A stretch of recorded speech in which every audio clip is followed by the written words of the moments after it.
आउ गोटे दिन पर आरंभ होगा जाउछि मार्च मास। प्रति मासरे टंका सह जड़ित नियम परिवर्तन होता है। एथर मध्य अनेक नियम परिवर्तन होगा जाउछि जहाँकि आपण पकेट उपर प्रभाव पकाई पारे। तेज आसनु जानिबा एई कौन कौन नियम जोगुड़ाक मार्च 1 रु बदलिबाकू जाउछि।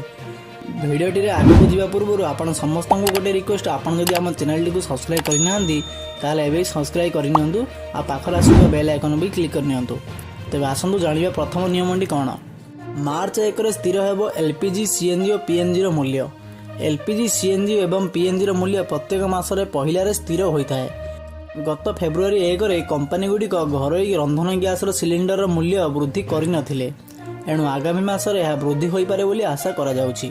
परवर्ती नियमटी होछि मार्च रे बैंक गुड़िक प्राय 12 दिन बंद रहिबो। तबे सूचना अनुसार मार्च रे होली एवं नवरात्र को मिसाई बैंक गुड़िक 12 दिन बंद रहिबो। एथिरे साप्ताहिक बैंक छुट्टी मध्य अंतर्भुक्त अछि।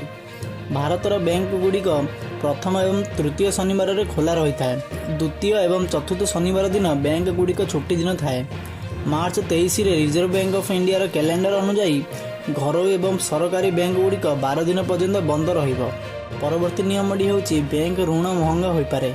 निकटरे reserve bank of India repo हार वृद्धि करिछि, जेउथि अनेक बैंक एमसीएल रो हार वृद्धि करिसेंती, जेउथि ऋण एवं ईएमआई उपर सुध हार वृद्धि पाइछि।